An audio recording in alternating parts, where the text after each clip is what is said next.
Students will soon be going back to class in the Boston Public Schools, but under new leadership. An interim superintendent was recently appointed to succeed Tommy Chang. Unlike most of her predecessors, she does not have experience as a classroom educator, but she has a long record of promoting new and better educational practices through her work at the nonprofit Advestors. We'd like to welcome the interim superintendent, Laura Perille. Thank you very much for being with us. Delighted to be here, Chris. You are a BPS parent also, but explain what you do, what you were doing until recently at Advestors. So a couple of different things. For the past 16 years, I had worked as the head of an education nonprofit that is a longtime partner and ally and source of resources for school improvement in Boston, both at the classroom level, working with a number of our frontline educators, also at the school and school leader level, and then working across multiple schools and with central office. So over those 16 years, around issues related to, how do we advance the most rigorous math instruction and make it accessible to all of our students in all of our schools? How do we get equitable arts access to arts education into our schools? Also looking at the stories of schools that get rapid improvement and sharing those best practices, and then really seeding innovation and solutions at the school and community-based level. So gave me a real both ground floor and bird's eye view on the challenges, but also the incredible assets and strengths of the school system. So you're not a stranger to the system, but one thing you've been doing very recently has been talking to a lot of principals. What have you learned from that? Yes, I mean, in my prior role, and this is both as an education nonprofit leader and as a longtime BPS parent, I certainly have a number of relationships with school leaders, classroom teachers, and advocates and community partners. But I think from the position of interim superintendent, I felt that it was really important to take a deeper listen to some of the challenges and priorities that are experienced by our school leaders. And here I really mean school leaders as the doorway into entire school communities, including their staff and frontline educators, and ultimately the students and families that they and their teams directly impact. However, in the dead of summer, and since I was appointed as of July 2nd, the first and most logical place to run to are the school leaders themselves. Just a powerful voice and source of expertise in the district. So I've conducted about 11 closed-door listening sessions with only school leaders in the room, along with myself and a note taker, and really listening hard for one, I think, of the challenges that we experienced as a system this past year, which is getting the balance right between the kind of support and the effectiveness of support that central office provides to schools, and also really resetting that sort of transparent and trust-based relationship between central office and schools. So that's what I've been listening for, and the richness of what I'm hearing from school leaders and their real-world challenges, but also eagerness to be part of the solution is really incredibly encouraging. Well, I know you've only been at this for a few weeks, but what about listening to parents? Anything planned along those lines? Absolutely. So I spent last night with a terrific broad-based range of parents who represented a number of both independent parent-led organizations and also parent-led district task forces. So parents from our citywide parent council, parents from our SPED PAC who represent parents of special education students and students with disabilities, another task force called DLAC, which is the English Learners Parents Advisory Task Force, as well as C-Plan and Phenomenal Moms. So 5 different, very different parent groups all gathered around the table and actually conducting a very similar listening session to the ones that I've been doing with parents. I also have already met with some of our youth leaders through the Boston Student Advisory Council, or BSAC as it's known. And then I'm also getting out and meeting with community and constituency groups, starting with a really terrific early morning conversation back a few weeks ago with a lot of our faith-based organizations and advocates and leaders through the Black Ministerial Alliance. So covering the landscape, lots more to come, and looking forward to a number of teacher conversations in the coming weeks now that everyone is heading back to school. Speaking of teacher conversations, there are also negotiations going on about a new contract. The current contract ends pretty soon, actually, but I guess you can still keep the negotiations even beyond that, right?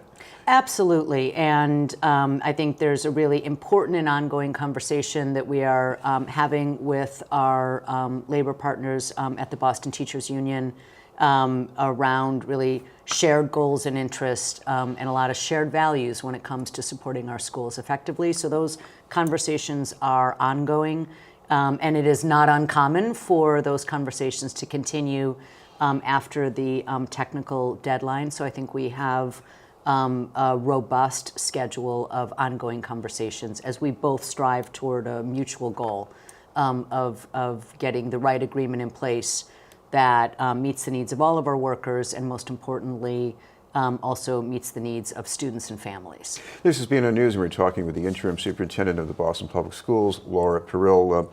Laura, there are a couple of reports that came out about school quality this year, and one of them was about what's happening with the home-based assignment system that's been used over the past few years. And the problem here is that where most of the students live, there's less access to quality schools. So what do? Change the formula, or do you change the schools? I think this is a long-running conversation, and for many of us who were involved in the home-based assignment design, myself included, there was always really an important, transparent conversation about no assignment mechanism, even one that is designed to incorporate more equitable access and facilitate more equitable competition, if you will, to available seats in the system, can change the nature of the supply of high-quality seats. That is and remains the business of the district. And while we have, I think the system has made some progress in some areas, there continues to be much, much more to do. And I think that is clearly something that is a high priority for me.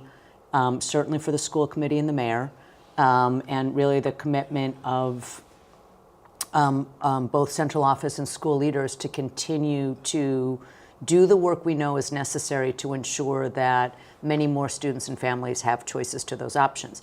That said, I think one of the report that was released on the home-based assignment system did point to some implementation flaws that can and should be looked at, and we already are taking a close look at that to see if, even in a less than perfect system, are there improvements that can be made to maximize the effective of that balance between equitable access and close to home. Well, looking at the quality side of the equation, one thing you know very well from Edvestors is the difference between a school in the rut and a school on the move.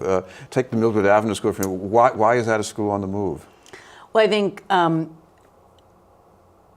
for a number of reasons. I mean, certainly schools that are getting incredible attraction for their students are visible in their data, and I mean not just their student performance data, but also lots of indicators: attendance, chronic absenteeism, school climate, student engagement, and the sort of learning indicators that matter to teachers long before we get to MCAS results, although obviously those help in pointing to schools that are really getting significant improvement over time.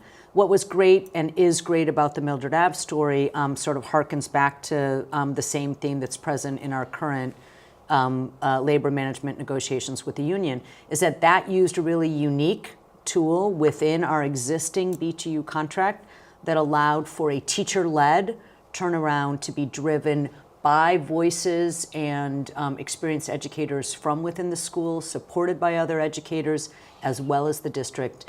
It's a rare and unusual tool. It clearly positioned Mildred Ave for incredible success, and I think one that's really interesting to look at in terms of jointly solving our problems which is what this labor management collaboration device in the contract allowed Mildred Ave to do.